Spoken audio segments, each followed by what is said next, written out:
A partir de agora, a Timbira apresenta Direito no Ar. Direito no Ar. Fique por dentro dos direitos e deveres do cidadão. Direito no Ar. Na Rádio Timbira. No ar, Heraldo Moreira, comunicando. Olá, meus amigos e minhas amigas do Direito no Ar. Hoje, 13 de fevereiro de 2023, aqui na gravação do nosso programa, iremos tratar do tema Ouvidoria da Mulher do Tribunal de Justiça do Maranhão. E nada melhor para falar desse assunto do que ouvir a própria ouvidora da mulher do Tribunal de Justiça do Maranhão, a doutora Daniele Bittencourt. Destacamos que o programa Direito no Ar é fruto da parceria entre a Rádio Timbira, a Associação dos Magistrados do Maranhão e o Instituto Mérito. Doutora Daniele, muito bom dia, é um prazer estar conversando com a senhora sobre esse tema tão relevante, tão importante para a sociedade, para as mulheres em especial, especialmente aquelas que têm algum tipo de vínculo, não é, com o nosso poder judiciário.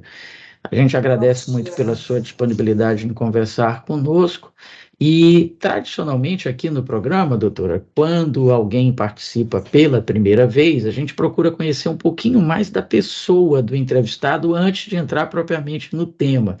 Eu sei que a senhora é assistente social, então eu queria que a senhora falasse um pouquinho desse link entre a assistência social, a ouvidoria da mulher, um pouco da sua carreira no tribunal, até para que sirva de inspiração para as pessoas que estão nos acompanhando. Por favor, e um grande abraço. Bom dia, Heraldo, bom dia a todas as pessoas que nos assistem, é um prazer e uma honra, né, um privilégio para a Ouvidoria da Mulher participar desse espaço, é uma grande oportunidade, né, de divulgação do serviço, o que é para nós da máxima importância.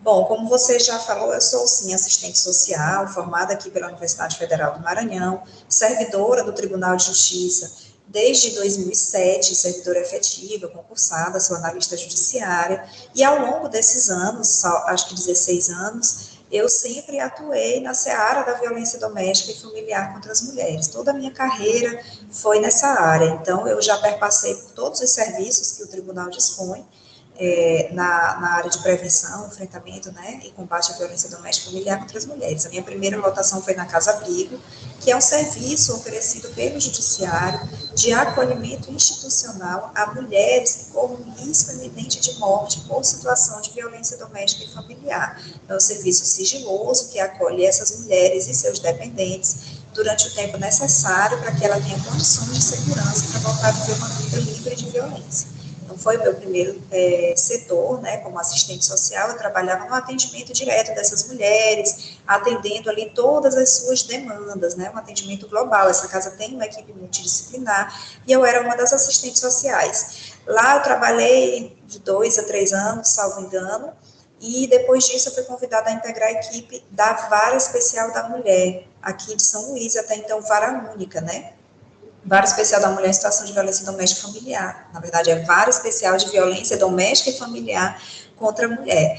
E eu integrei a equipe multidisciplinar daquela unidade judicial por 5, 6 anos, trabalhando mais diretamente na elaboração de laudos e pareceres técnicos nos processos, né? As assistentes sociais, psicólogos, nem unidade judicial, fazem esse trabalho de uma espécie de perícia social, né, de estudo social e psicológico pelos psicólogos, que vão subsidiar as decisões judiciárias, né. Então, não é raro as mulheres solicitarem, por exemplo, a suspensão de visita, né, do pai aos filhos, como uma das medidas protetivas de urgência. Essa é uma medida, por exemplo, que para deferir, os juízes costumam pedir um estudo multidisciplinar, para que eles conheçam melhor a realidade, para que a gente sinalize se aquele pai, de fato, oferece risco aos filhos, e se precisa restringir o contato, de que forma. Então, existe uma série de situações em que as assistentes sociais e psicólogos são demandados, né, para fazer uma análise e subsidiar, então, essas decisões. Além disso, lá também eu coordenei durante alguns anos um grupo reflexivo que existe em São Luís desde 2008, grupo reflexivo para autores de violência doméstica e familiar. né? A gente pode até falar um pouco melhor sobre esse trabalho depois, é um dos trabalhos mais efetivos, eficazes em todo o país, né? Essa metodologia de trabalho que aqui em São Luís acontece desde 2008, eu tive a oportunidade de trabalhar com esse grupo, de coordená-lo durante o tempo que eu passei naquela unidade. E em 2016 eu fui convidada a assumir a coordenação administrativa da Coordenadoria Estadual da Mulher do Tribunal de Justiça. Essa coordenadoria, ela implementa a Política Nacional Judiciária de Enfrentamento à Violência Doméstica e Familiar, que foi instituída pelo CNJ em 2018. Através de uma resolução, que é a Resolução 254. Então, hoje existe uma política nacional judiciária de enfrentamento à violência doméstica. E aí, essa política, ela prevê desde a capacitação de servidoras e servidores, magistradas e magistrados, até o desenvolvimento de projetos, ações sociais diretamente nas comunidades. E quem coordena essa política, quem implementa essa política no âmbito do Tribunal de Justiça são as coordenadorias, né? E eu fui convidada a ser coordenadora administrativa e fiquei nessa função por 6 ou 7 anos, né? E aí, no finalzinho do ano passado, eu fui convidada a assumir a função de ouvidora, que é um setor novo também. As ouvidorias foram determinadas pelo Conselho Nacional de Justiça, foram recomendadas, né, tem uma resolução que prevê a abertura de um canal especializado para o atendimento de demandas específicas, né, das mulheres que envolvem violências de gênero como um todo. Então, a nossa ouvidoria foi instalada em 3 de novembro de 2023, e eu fui designada pelo desembargador Cleones, que é o desembargador que preside a Coordenadoria Estadual da Mulher aqui no nosso tribunal, fui designada por ele para exercer a função de ouvidora. Então, assim, essa é mais ou menos a minha trajetória no Tribunal de Justiça, e somando tudo aí vai dar uns 16 anos mais ou menos, de modo que nunca trabalhei com outra demanda, né, nessa caminhada. Então, perpassei aí todos os serviços e estou aqui com o máximo compromisso de fazer a nossa ouvidoria ser, de fato, uma porta de entrada para a voz das mulheres na nossa instituição. Caramba, olha, doutora Daniele, pela bagagem, né, por esse tempo todo, né, 16, 17 anos, trabalhando com esse tema e em várias abordagens, em vários serviços, eu chego à conclusão que o desembargador Cleones, muito inteligente que é, não podia ter escolhido outra pessoa para ocupar esse cargo. A propósito, veja que coincidência interessante, o primeiro programa, o programa de estreia do Direito no Ar, que foi em 13 de março de 2021, vai fazer 2 anos agora, foi justamente com o desembargador Cleones falando sobre o ser mulher. Aí do Tribunal de Justiça. E o tema, inclusive, era violência doméstica. O segundo programa foi com a doutora Lúcia Helena Riuli, da Segunda Vara da Mulher, falando sobre todo o trabalho belíssimo que é feito por ela lá à frente da Segunda Vara da Mulher. E um pouquinho depois, uma pessoa que certamente você conhece muito bem, já deve ter desenvolvido vários projetos com ela, foi a nossa querida Susan Lucena, que é a diretora da Casa da Mulher Brasileira. Pois é, enfim, então a tua bagagem é admirável, não podia ser outra pessoa para ocupar esse espaço. Bom, você já falou mais ou menos quando e por que foi criada a Ouvidoria da Mulher. A gente até imagina, né, quem não conhece o trabalho, quem não conhece a proposta, imagina que é algo para atender servidores do judiciário, juízas, mulheres que estão dentro do judiciário, mas a proposta é exatamente o oposto, né? A qualquer mulher, para atender a sociedade, não é isso? Isso, nós podemos atender demandas internas e demandas externas, né? As mulheres também que trabalham no nosso tribunal, magistradas, servidoras terceirizadas também podem utilizar o serviço da ouvidoria, acionar a ouvidoria, né? Porque também não estão fora dessa dinâmica, né? Dessa sociedade machista, sexista, e eventualmente podem se encontrar em uma situação de violência doméstica familiar, de assédio, né? Também é um canal de recebimento dessas manifestações, mas essencialmente para a população externa, né, para as mulheres que precisam, que já utilizaram, que porventura precisem utilizar os serviços judiciais, né, solicitar a medida protetiva de urgência ou tenham um outro processo relacionado a essa matéria e que precisem de orientação, de encaminhamento, que queiram manifestar, né, alguma reclamação, seja de atendimento, seja de morosidade processual, de conduta de alguma unidade, né, e essencialmente também nós somos um canal de orientação, né, atendimento, orientação e encaminhamento. Então, a ouvidoria também atende essas mulheres de forma presencial, né? Às vezes a mulher só precisa tirar uma dúvida, ela não sabe como ela quer solicitar uma medida protetiva, por exemplo. A ouvidoria é um canal que ela pode acionar de várias formas, né, para ter essa informação. Então, sim, nós atendemos público interno e público externo.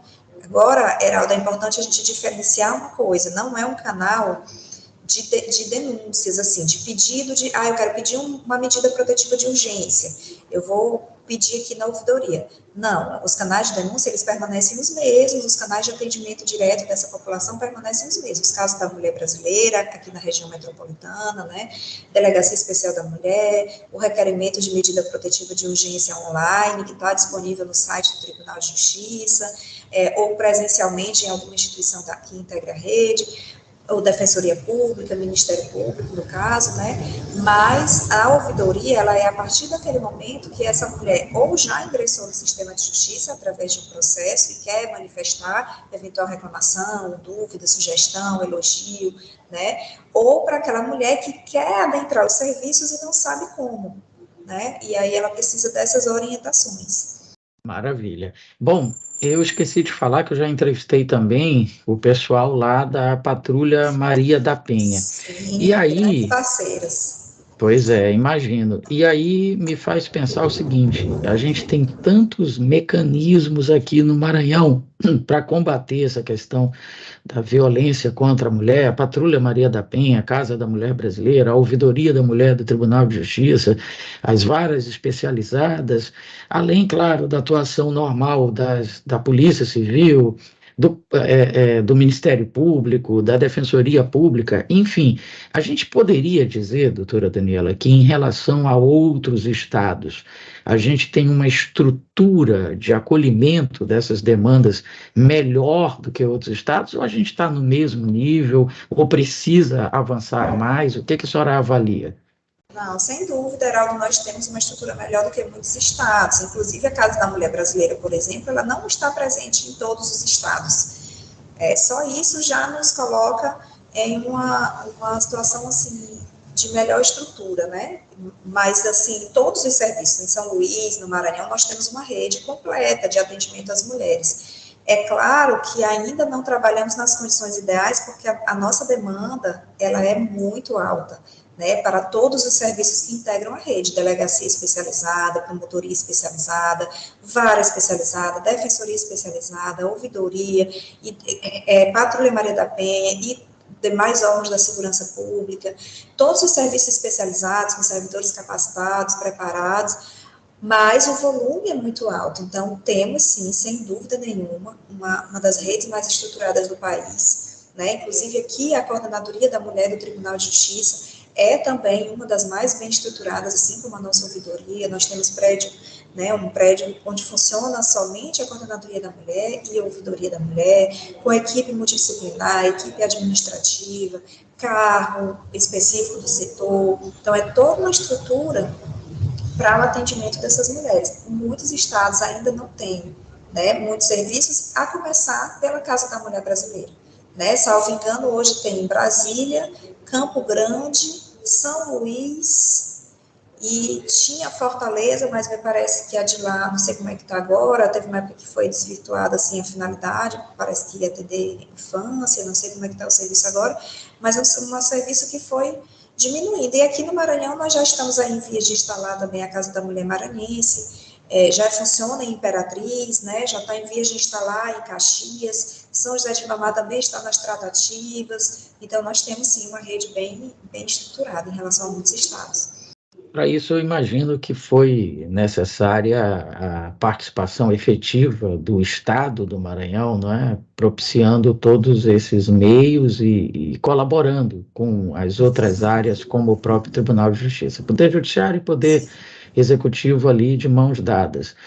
Bom, todos os poderes, Heraldo, e essencialmente a gente não pode deixar de destacar a participação da sociedade civil organizada, né? O Maranhão tem uma rede, tem um movimento de mulheres muito forte e muito organizado. Então, nós temos Conselho Municipal da Condição Feminina, Conselho Estadual da Mulher, né, e demais instituições que, na verdade, fortalecem, né, exercem aí o controle social. Então, nós trabalhamos em rede e com a participação do movimento popular, do movimento organizado de mulheres no nosso estado. E eu considero essa participação essencial, tanto para a estruturação, fortalecimento, né, dos serviços, quanto das próprias políticas públicas, sabe? Não existe enfrentamento à violência doméstica e familiar sem atuação em rede e sem a participação da sociedade civil. Então, acho que é também uma contribuição que a gente não pode deixar de destacar, porque é essencial. Bom, aí a propósito, eu tenho um monte de perguntas aqui para lhe fazer, e à medida em que a senhora vai falando e a gente percebe a sua paixão pelo tema, vão surgindo outras ideias aqui, outras perguntas. Uma delas seria essa capilarização, esse fato da gente ter vários mecanismos nos 3 poderes, na sociedade civil organizada, muita gente tratando o tema. Obviamente que é positivo, obviamente que leva a cada vez mais acesso, mais informação às mulheres, de forma a minimizar os problemas que são vividos por elas. Mas, por outro lado, também, não seria melhor para que não se desperdice tanta energia, não se desperdice tantos recursos, que houvesse algum tipo de centralização, algum tipo de controle único dessas políticas, dessas demandas, desses atendimentos? Então, na verdade, nós acreditamos no contrário, porque assim, a violência doméstica familiar contra as mulheres, ela perpassa todas as camadas da sociedade, né? Ela independe de classe, de religião, de faixa etária, de condições de renda, de habitação, ela perpassa todos os espaços, é um problema estrutural, que está essencialmente vinculado ao desenvolvimento histórico da nossa sociedade, que é patriarcal, né, a sociedade brasileira, a sociedade onde o homem é colocado no centro de todas as decisões, é quem comanda, né, os lugares de poder, é quem ocupa os lugares de poder na política, no judiciário, nas empresas, em todos os espaços. Então, historicamente, isso se construiu e isso faz parte da vida de todas e todos nós, né, da minha, da sua, de todo mundo. Então, qualquer homem pode ser autor de violência doméstica, qualquer mulher pode sofrer uma violência doméstica. Aliás, é muito pouco provável que uma mulher chegue à idade adulta sem ter, em algum momento de sua vida, sofrido algum tipo de violência de gênero, né? Seja ela nas suas relações de trabalho, nas suas relações domésticas e familiares, seja ela verbalmente, psicologicamente, né? Então, o enfrentamento dessa temática, ele demanda necessariamente a interlocução das diversas políticas públicas. Né? Nós não teríamos condições de enfrentar nem só o judiciário, nem só o sistema de justiça como um todo, ou só o executivo, ou só o movimento social, teria condições de enfrentar um problema tão grave como esse. Na justiça, por exemplo, evidentemente que os processos judiciais são parte essencial desse combate, porque são responsáveis pela responsabilização do autor da violência, é quem coloca um freio, é quem intervém diretamente naquela situação, é quem põe em prática a Lei Maria da Penha, mas o processo judicial, ele não dá conta de tudo, de todas as facetas dessa problemática. Nós vamos precisar da assistência social, da política de assistência social, por exemplo, para fazer o acompanhamento psicossocial daquela mulher, nós vamos precisar da defensoria pública para assistir aquela mulher, aquele homem, nós vamos precisar dos serviços de saúde muitas vezes, porque por vezes essa mulher fica machucada fisicamente, e assim vai, é uma cadeia, né? Então essa atuação, ela precisa ser horizontal, né? Ela precisa ser em rede, né? E exatamente nessa rede não existe uma hierarquia entre a instituição mais importante ou a instituição menos importante. Precisa, de fato, ser integral, né, ser integralizado,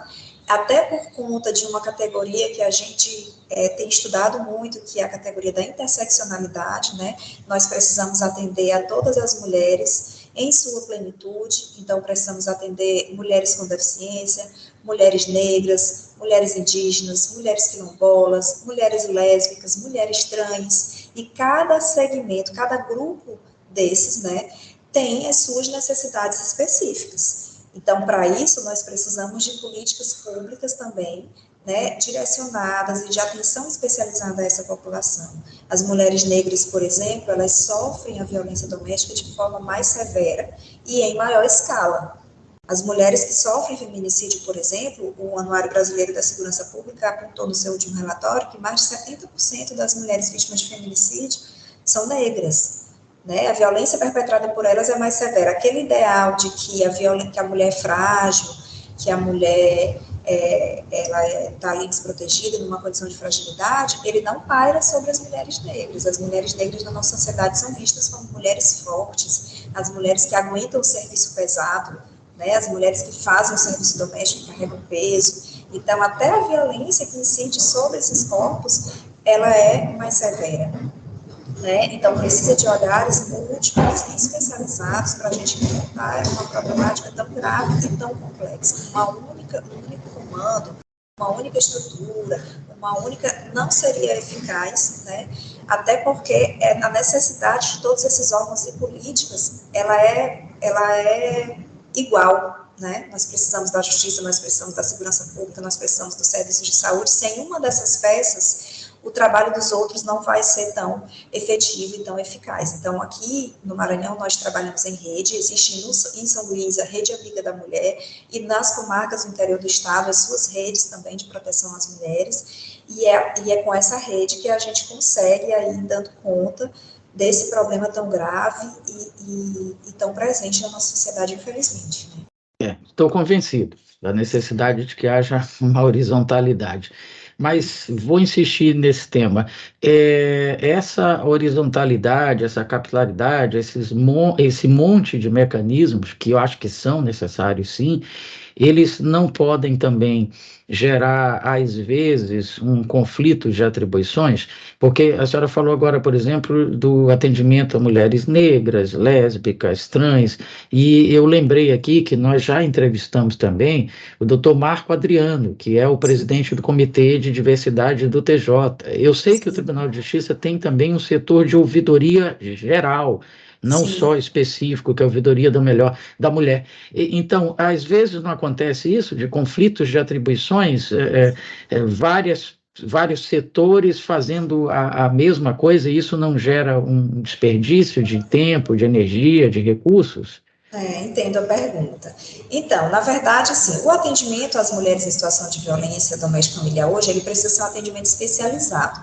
Então, veja, nós temos, sim, uma ouvidoria geral, muito atuante, muito eficaz, né?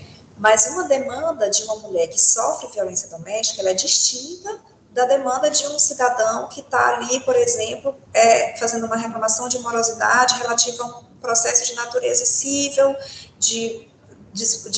relacionado a bens, relacionado a outras demandas, né? Assim, que eventualmente cheguem na ouvidoria geral, que são muito importantes, mas não estão ali, por exemplo, lidando com uma situação de vida ou morte. Né? Então, aqui na ouvidoria especializada, eu estou lidando com uma mulher que solicitou uma medida protetiva de urgência, que correu risco de morte, que liga para cá desesperada, aos prantos, ou que vem aqui presencialmente desorientada. Então, ela precisa de uma orientação, de um atendimento especializado. O senso de urgência, nesses casos, é diferente, né? A morosidade processual na violência doméstica é interpretada de outra forma, né? Não são os prazos de, por exemplo, processo parado há mais de 100 dias, processo na violência doméstica tudo é urgente, tudo é muito sensível, tudo é muito perigoso, né? Nós precisamos fazer análise de riscos, que hoje é uma área de estudos da psicologia, do serviço social no atendimento dessas mulheres. Então, um serviço que atende uma demanda geral, ele não tem condições de fazer esse atendimento que demanda um atendimento especializado. Por isso o CNJ foi tão, cirúrgico, na verdade, assim, perspicaz nessa determinação. Né? As varas da justiça criminal comum lidam com crimes diversos. Né? A mulher ela precisa de um atendimento especializado. A delegacia da mulher é um claro exemplo. Né, a atuação das delegacias comuns lidam com todos os crimes, né, com homicídios como um todo e todos os outros, furto, né, a delegacia da mulher vai dar um atendimento especializado para aquela mulher que demanda um olhar diferente, demanda leitura de gênero, demanda especialização e formação teórica sobre as demandas de violências em si, né? Existem aí duas áreas, né? A questão jurídica, a Lei Maria da Penha em si, a questão legal, trabalhada pelos profissionais do direito, e existe também os estudos de gênero, os estudos sobre violência, né? E esses dois conhecimentos aqui compõem um serviço especializado. Então, seria até, na verdade, penoso para os serviços que atuam com uma multiplicidade de demandas, colocar uma demanda que exige uma resposta tão especializada e que tem um volume tão alto de demanda para esses mesmos serviços. Então, o Comitê da Diversidade, por exemplo, é um setor que é parceiro da Coordenadoria da Mulher, que faz um trabalho grandioso e que não trabalha também com as questões de gênero, né, mas é um comitê que tem uma atuação também com todas essas outras populações, né, populações trans, trabalha com LGBTfobia, trabalha no enfrentamento, né, na conscientização da população e essencialmente do nosso tribunal, assessorando o nosso tribunal no tratamento dessas questões internamente e externamente, e são nossos parceiros, nós realizamos ações conjuntas, né, mas se eles começassem, por exemplo, a atender violência doméstica familiar contra as mulheres, até pelo volume, eu digo de atendimento, não teriam condições. Então, cada instituição tem a sua atribuição, né? E a Justiça tem uma, a Polícia tem outra, o Ministério Público tem outra, a Defensoria tem outra, e dentro desses órgãos tem os serviços gerais e os serviços especializados, porque a resposta precisa ser especializada, né? Então, a gente não pode exigir de um serviço que faz uma atuação de múltiplas outras demandas, que ele tenha condições de atender essa mulher como ela precisa, né, e é um nível de dedicação, de atenção, que é full time. Quem trabalha na violência doméstica, assim, normalmente tem o seu final de semana, a sua noite, tudo comprometido, porque nós somos acionados a todo instante, né, nosso estado, por exemplo, tem um número elevado de feminicídio, né, 2022 nós fechamos com 67 feminicídios, segundo o departamento aqui do estado, né, de feminicídio, combate ao feminicídio. Superou o número de 2020, que foi o ano do isolamento social, o ano da pandemia, né, quando a pandemia chegou aqui no Brasil. Então, nós temos números gritantes, alarmantes, o volume de pedidos de medida protetiva de urgência aqui em São Luís é altíssimo. A segunda vara da mulher, que fica lá na Casa da Mulher Brasileira, ela trabalha mensalmente aí com cerca de 4 mil processos tramitando, né, 4 mil volumes ali de pedidos de medida protetiva, tudo é rápido, tudo é urgente, né, são demandas que não podem esperar. Então, esperar que os serviços que atendem todo um outro universo consigam dar conta dessa demanda com a celeridade necessária, com a especialidade necessária, seria esperar muito, né? Dificilmente daríamos esse atendimento, e até para a própria mulher, né? O atendimento especializado não é fácil para uma mulher romper esse ciclo da violência doméstica, não é fácil para uma mulher fazer essa denúncia, dar o primeiro passo, né? Procurar um serviço de atendimento. E quando é um serviço especializado, já voltado para esse olhar mais acolhedor, mais sensível, mais compreensivo, mas essa mulher se sente mais acolhida, né? Fortalece essa mulher para fazer a sua denúncia, para fazer o seu pedido de socorro. Perfeito. Estamos conversando aqui com a doutora Daniele Bittencourt, ouvidora da mulher no Tribunal de Justiça do Maranhão. Doutora Daniele, a propósito, agora pela manhã cedo, ainda antes da gente começar aqui a nossa gravação, eu estava vendo no Twitter o ministro da Justiça, o ex-governador Flávio Dino, dizendo que recebeu uma determinação direta do presidente Lula no sentido de que houvessem políticas mais efetivas dessa questão do combate ao feminicídio. E ele disse, então, que vai tomar as providências necessárias nesse sentido. E daí eu lhe pergunto, pela sua fala até agora, me parece que os principais problemas enfrentados pela mulher são assédio, discriminação e feminicídio. É isso mesmo ou falta alguma coisa aí nessa infeliz sopa? A violência doméstica como um todo, né? O feminicídio, na verdade, ele é a ponta do iceberg, né? Ele é o estopim de uma série de violências que essa mulher sofre durante anos, às vezes até durante a sua vida inteira. Então, eu posso falar um pouco sobre a dinâmica dessa violência para que fique mais claro aí para quem está nos assistindo.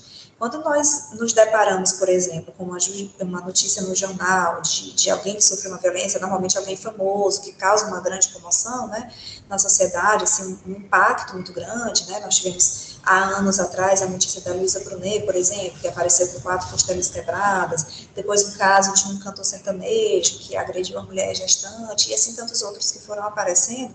Uma certeza nós temos que ter, aquela não foi a primeira vez que aquela mulher foi violentada. Pode até ter sido a primeira agressão física, mas para chegar na agressão física, necessariamente essa mulher sofreu outras violências anteriormente. E aí eu estou falando de violência psicológica, estou falando de violência moral, estou falando de violência patrimonial, por vezes a violência sexual, que não se resume ao crime de estupro, né? A Lei Maria da Penha traz um conceito ampliado de todos esses tipos de violência. A violência psicológica, por exemplo, ela vai desde o cerceamento do direito de ir e vir dessa mulher, né? A proibição dessa mulher frequentar determinados lugares. Não é raro as mulheres serem impedidas de trabalhar, de exercer sua religião, de frequentar determinados locais, de usar determinada roupa, de frequentar até a casa de seus familiares. Né? Isso é uma violência psicológica muito severa, porque a mulher não vive a sua vida como ela gostaria de viver, como ela tem o direito de viver livremente. Né? Então, essa é a primeira violência, são os xingamentos, as humilhações, né? A diminuição da autoestima dessa mulher, a mulher que é tratada como incapaz, burra, feia, e com tantos outros adjetivos que, ao longo do tempo, vão diminuindo até a sua capacidade de reação a essa situação de violência doméstica. Quantas vezes essa mulher sofre violência moral e é difamada ali na sua comunidade, no seu entorno, por vezes precisa mudar de endereço, porque não tem mais condição de viver com tanto constrangimento. Né, a exposição agora também, compartilhamento de imagens, né, de cunho sexual, do corpo da mulher, isso leva a mulher a pensar até mesmo em suicídio. A violência patrimonial, que não é só relativa à casa, né, ao patrimônio maior, que a gente logo pensa, né, a casa, carros, bens, mas até a apreensão de documentos, por exemplo. Não é raro esse homem não querer que essa mulher vá embora e ele subtrai o quê? A certidão de nascimento das crianças. Porque toda mãe sabe que ela não vai a lugar nenhum sem uma certidão de nascimento com o filho. Né? Ela não acessa um serviço de saúde público, ela não viaja, ela não faz nada com a criança sem uma certidão de nascimento, sem a carteira de vacina, sem os seus próprios documentos. Então, às vezes, o homem subtrai isso. Isso é violência patrimonial. Né? Então, a vida das mulheres no relacionamento violento, ela é muito difícil e, assim, essa violência, às vezes, acontece de forma muito sutil, né? A mulher vai perdendo a capacidade de acreditar em si mesma, de acreditar que consegue sair e, ao mesmo tempo, ela é muito julgada. A mulher é julgada quando ela sai de um relacionamento violento e quando ela não sai. Quando ela não sai, a sociedade diz que ela gosta de apanhar, que ela está ali porque ela quer, né, que até os vizinhos já chamaram a polícia, mas ela na hora diz que é mentira, de origem, e ela não tem acolhimento, porque lá ela vai ouvir que a mulher é que segura o casamento, que aquele homem era muito bom, que aquele homem sustentava as crianças, que aquele homem é igual ao pai dela, que bebeu muito, e que a mãe sustentou, segurou, então ela é incentivada a retomar a família, né? Nós, enquanto sociedade, estimulamos a manutenção da família, custe o que custar. Então, essa mulher não tem esse apoio social e familiar, ela volta. Então, de modo que o feminicídio é, claro, evidentemente, a violência mais grave, porque tira a vida dessa mulher, mas ele é construído por uma série de outras violências, né? Então, eu diria que a violência doméstica e familiar como um todo é o nosso problema maior, mais difícil, e é quase uma epidemia, né? Assim, é uma pandemia, eu diria, e eu acho que até a Organização Mundial de Saúde já falou isso, equivale a uma epidemia, assim, de doença não transmissível, né? Pela sua proliferação na nossa sociedade. E nenhum espaço com mais de 3 mulheres, você estará com mulheres que não sofreram violência. Onde tiver 3 mulheres ou mais, pelo menos uma sofreu violência. Isso é uma estatística real. A gente, inclusive, abre as palestras falando isso e, ao final, as pessoas se identificam, porque, por vezes, também a mulher não se deu conta que sofreu violência. Quando ela está nessa fase da violência psicológica, por exemplo, ela entende como ciúmes, ela entende como cuidado, ela entende como amor, como superproteção. Por muito tempo, ela não se enxerga como uma pessoa que está sofrendo violência psicológica, né? Só que isso acontece, a violência, até o ciclo da violência hoje ele é retratado em uma espiral. porque vai agravando, vai agravando, vai agravando, vai agravando, até chegarmos na violência fatal, que é o feminicídio. Então, esse contexto, na minha opinião, é o contexto mais severo, mais complexo, mais difícil de adentrar, de romper, né? É o que nós enfrentamos diariamente aqui no nosso estado. Caramba, essa estatística é extremamente impactante. E eu confesso à senhora que nunca tinha ouvido falar. E é muito grave. A cada 3 mulheres, pelo menos uma já sofreu algum tipo de violência. Com toda certeza. Impressionante isso. Bom, raízes desse problema, doutora Daniele, cultural, mas o uso de drogas lícitas, o álcool, ou ilícitas, como qualquer outra, agrava isso, ou é a raiz do problema, ou independe disso, isso que justifica, por exemplo, que tenha em todas as classes, a raiz do problema, a gente é capaz de identificar? Sim, é uma excelente pergunta, Heraldo. Assim, é fundamental que a população entenda isso, sabe? Nós temos, sim, alguns homens que respondem a processos de violência doméstica familiar e que têm envolvimento com álcool, com outras drogas, né, com substâncias psicoativas de uma maneira geral. E esse é um potencializador, né, para a prática da violência doméstica e até mesmo para a prática do crime de feminicídio. Porém, não pode ser interpretado como causa. O homem que agride uma mulher sob efeito de álcool, sob efeito de qualquer droga, ele também faz isso quando não está nessa condição. Então, essa não é a causa, é um fator potencializador de risco, sem dúvida importante, que nós não podemos desconsiderar de forma alguma, mas ele não é a causa.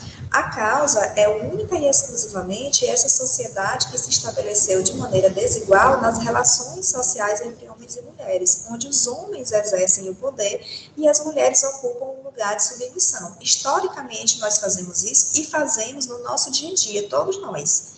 Né? Na criação dos nossos filhos, por exemplo, se nós formos parar para pensar, eles são realmente criados da mesma forma, os meninos e as meninas? Os meninos crescem acreditando nas mesmas coisas que as meninas? Né? E por que essa diferença? Até as cores nós estabelecemos o que são cores de menino, o que são cores de meninos. A isso nós chamamos de papéis de gênero. Né, que os teóricos, estudiosos da sociologia, das ciências sociais como um todo, e aí eu trago Judith Butler, Eliette Safiotti, tantas outras estudiosas, John Scott, estudiosos também de gênero, falam, são os papéis que nós estabelecemos historicamente, porque somos uma sociedade patriarcal em que o homem é o centro, o homem exerce o poder. Né? Então, qual é o papel da mulher na nossa sociedade, historicamente? É casar, ter filhos, né, e ser responsável pelo sucesso daquela família. Ah, mas a mulher hoje trabalha, ela trabalha muito hoje, nós conseguimos exercer o direito ao trabalho, mas isso não nos livra de ter responsabilidade a mais, por exemplo, no ambiente doméstico. Nós, enquanto sociedade, continuamos esperando que a mulher seja a principal responsável com os cuidados domésticos, né, com a preparação dos alimentos, com o cuidado das crianças, com tudo. Né, com cuidado com os doentes da casa, por exemplo, também é uma tarefa que socialmente é vista como das mulheres. A maternidade é algo que nós delegamos, né, toda mulher tem que ser mãe, a mulher só é feliz se ela for mãe. Então, existem esses papéis de gênero que estão em tudo, né, estão em todos os lugares, estão no nosso dia a dia. Os brinquedos, os meninos ganham armas, os meninos ganham super-heróis, os meninos ganham carros, os meninos ganham bolas, os meninos ganham incentivo ao ambiente público.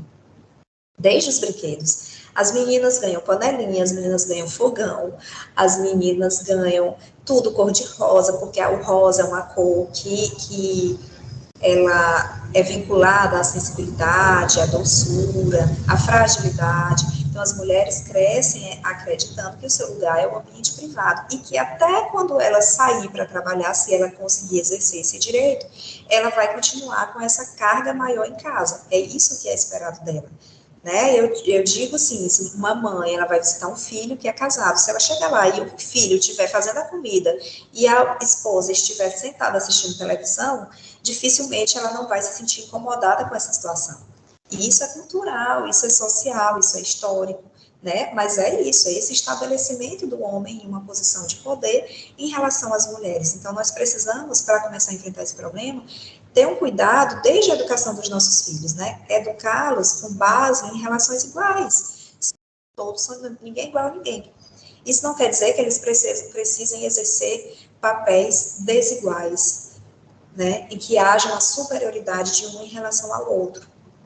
Essa é a base da violência doméstica familiar, é sempre o machismo. Nós atendemos, já tive a oportunidade de ver processos que a mulher apanhou porque não colocou a mesa no jantar. E se vocês tivessem acesso, assim, à quantidade de casos que a gente pega no dia a dia, é inacreditável, assim, às vezes, a banalidade da razão que ocasiona aquela violência, né? E aí eu digo banalidade porque são motivos torpes, assim, que a gente não consegue entender. Uma mulher apanhar porque não serviu a mesa do jantar.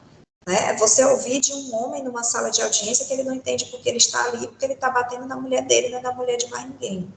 Né? Então, aquele sentimento de posse, né? Essa é sempre a causa. A base para o feminicídio, por exemplo, a principal causa apontada sempre, inconformismo com o fim do relacionamento. Né? Porque há ali um sentimento de posse sobre aquela mulher, a mulher é dele. Né? Então, quando a mulher tenta romper o ciclo da violência, quando ela tenta sair da situação, a reação vem mais severa, né? Então, a causa, ela é essa estrutura patriarcal, sexista, machista, que está em tudo, que está na política, que está no ambiente de trabalho, que não está só nas nossas relações domésticas, não, ela está em todas as estruturas da nossa sociedade. Essa é a única causa. Os outros fatores, eles são potencializadores. Doutora Daniela, isso é tão sério, isso é tão real, tão verdadeiro, que eu estava lembrando aqui de uma situação que é tragicômica, mas que retrata bem isso, né? Como é que o homem, em regra, ele não quer perder essa posição de poder, até mesmo quando ele não a tem. Eu vou lhe contar aqui uma história que eu conheço, que é real, de dois vizinhos que moravam em casas geminadas, aquelas casas em que uma família ouve o que está acontecendo na casa vizinha e vice-versa. E essa pessoa, esse homem, ele era casado com uma mulher bem mais forte que ele. E ela, de vez em quando, batia nele. E enquanto ela estava batendo nele, para que ele não ficasse mal perante a vizinhança, ele gritava assim: toma, safada. Então o vizinho ouvia as pancadas, mas ouvia ele dizer isso e imaginava o quê? Ele está batendo na mulher, ele não está apanhando. Só. Olha que coisa louca isso. Incrível, né? E aí tá aí, uma situação que eu nunca tinha visto. Então, na violência doméstica ainda tem isso, a gente se surpreende a todo instante. Quando a gente acha que já viu de tudo, aparece uma nova forma, né? Aparece uma outra coisa, uma outra forma de estabelecer ali o poder masculino, né? Impressionante. Bom, aí a propósito, depois de 16, 17 anos lidando com tudo isso, eu imagino que a senhora também já colecionou alguns casos assim, tragicômicos, curiosos, interessantes, que talvez até a senhora divida nas suas palestras, que faz a respeito e tal. Teria aí 1, 2 ou 3 casos para contar para a gente, assim, que são bem emblemáticos? Ah, tem vários, assim, tem muitos, eu não saberia quantificar, assim, eu sempre me reporto a esse caso que eu falei aqui, o rapaz na sala de audiência, que veja você, que para um homem falar isso numa sala de audiência, que ele não está batendo na mulher de ninguém, ele está batendo na mulher dele, ele acredita nisso verdadeiramente. Ele jamais diria isso para um juiz, na presença de promotor, de defensor público e de juiz, as autoridades que podem ali cercear a liberdade dele numa decisão judicial, né, no caso da magistratura, e ele dizer uma coisa dessas, né? Ele acredita naquilo firmemente, né? Então, esse é um exemplo. Nós já tivemos casos, já atendi um processo, assim, fiz um trabalho, estudei um processo, analisei um processo, em que a mulher, eu estava fazendo uma palestra, na verdade, numa comunidade, e aí ela, ao final, e aquela mulher estava me assistindo assim atentamente. Quando a gente está fazendo esses trabalhos na comunidade, a gente já percebe, né, os olhares. E normalmente eu disponibilizo um tempo após, caso as pessoas que precisem de orientações individuais, algum encaminhamento, né? E aí essa moça veio falar comigo e me disse que ela estava casada há 30 dias e que há 30 dias ela não saía de casa, né? Que o marido dela não batia nela, não a tratava mal, era carinhoso, era atencioso, mas todos os dias, quando ele saía para trabalhar, ele trancava, deixava ela trancada, e só destrancava quando ele chegava. Então, ela estava há 30 dias em cárcere privado, com muito amor, muito carinho, muito cuidado, né? E ela queria saber se aquilo era violência, porque depois de assistir a minha palestra, ela ficou se perguntando. Até então, ela achava que era um cuidado, que é porque ela era agora uma mulher casada, né, e que ela só podia estar com o marido dela, sair com o marido dela, nem a casa dos familiares dela ela conseguia ir. Naquele dia, ela fugiu para ir ao CRAS, né, que é o Centro de Referência de Assistência Social, colocar a situação dela, e quando chegou lá se deparou com a palestra. E aí nós temos todas as orientações, inclusive já queríamos levá-la para a vara da mulher, mas ela não quis ir, disse que iria em um segundo momento. Ela foi no dia seguinte, isso foi no sábado, ela foi na segunda-feira, e na segunda-feira, quando ela estava na porta da unidade, ele chegou e lá ele a agrediu pela primeira vez, fisicamente, né? Então, assim, esse é um caso também que eu sempre lembro dele, porque é impressionante como uma pessoa pode ficar em cárcere privado sem entender que ela está sendo violentada, né? E quando ela tenta sair desse lugar, ali ela sofre a primeira agressão física, e obviamente ele foi preso em flagrante, né? Lá na unidade, enfim, né? Mas o quanto a mulher, com esse ideário que a gente construiu socialmente, ela realmente acha, por vezes, que ela merece aquele tratamento, né? Especialmente, por exemplo, se nós formos pensar em violência sexual, né? O conceito de violência sexual na Lei Maria da Penha, ele foi ampliado. Então, eu digo com toda certeza que as mulheres que mais sofrem violência sexual são as mulheres casadas, né? Porque muitas vezes praticam ato sexual sem vontade, sem desejo e sem uso, sem coação, né? Sem uso de força física, mas com aqueles velhos argumentos de que é a obrigação de esposa, de que casou foi para isso, que precisa do sexo e tudo, e que de várias formas essa mulher pode ser pressionada psicologicamente, né? Para a relação sexual dentro do próprio casamento. E aí também tem coisas mais sérias. Eu já atendi uma mulher, por exemplo, que o cara torturava ela, assim, apertando aqui, ó. Ele era militar e torturava apertando, assim, até o globo ocular dela quase sacar. E aquilo não deixava marcas, e era só isso que ele fazia com ela, não fazia mais nada. Não batia, não tinha outra agressão física. Era essa de empurrar aqui até o globo ocular sacar. Ele fazia isso várias vezes ao dia. Na época, eu lembro, ainda tinha a Dalcá aqui, ela era até funcionária da Dalcá, essa moça, e ela chegou pra gente num estado emocional, assim, sabe, dilacerada, por conta dessa prática, né, que é muito violenta. Isso é uma tortura, uma técnica de tortura. Já atendi mulheres, por exemplo, que eram violentadas sexualmente como? Não, essa primeira não é violência sexual, essa agora sim, que ela era obrigada a presenciar o marido tendo relação sexual com animais. Ele obrigava ela a assistir e após ela tinha que praticar o ato com ele também. Ou já atendi também mulheres que tinham um enteado com deficiência e que o pai do menino, o marido dela, obrigava ela a ter relação sexual com o rapaz. Então, se a mulher for obrigada a participar ou a assistir ato sexual não desejado, ela está sofrendo violência sexual, ainda que não haja o uso da força física, né? Se ela for impedida, por exemplo, de exercer os seus direitos sexuais e reprodutivos, né? Ela está sendo impedida de exercer o seu direito sexual, é considerado violência sexual. Então, aquela mulher que ela é impedida de usar um método contraceptivo, ou aquela mulher que é forçada a realizar um aborto, elas que não podem fazer o planejamento familiar, elas sofrem, isso é violência sexual, tá? Então, o conceito de violência sexual da Lei Maria da Penha, ele é ampliado, e aí nós temos inúmeros casos, assim, bizarros, eu diria, né? Já tivemos um caso de um homem que ele praticava aquele esporte com arco e flecha, que é profissional mesmo, de ferro e tudo, e a diversão dele era botar a mulher para correr no quintal e ele tentar acertar, né? Então, tem de tudo. Quando a gente pensa que viu de tudo, não viu, vem uma coisa pior. Né? Assim, é impressionante a capacidade que a violência tem de se fazer concreta das mais diversas formas, né? Da mais sutil a mais evidente, a mais severa. E eu poderia passar aqui 3 dias dando exemplos, porque eu, de fato, já atendi muitas situações, assim, não saberia dizer quantas. Nossa, quanto absurdo. E aí me faz perguntar, como a Daniele Bittencourt se blinda de tudo isso? Porque depois de ver tantas loucuras, bizarrices, sofrimentos, torturas, coisas abomináveis, como você, agora a pergunta não é para a doutora Daniele ouvidora, é para a mulher, para a pessoa. A Daniele se blinda de tudo isso. Eu faço terapia, primeira coisa.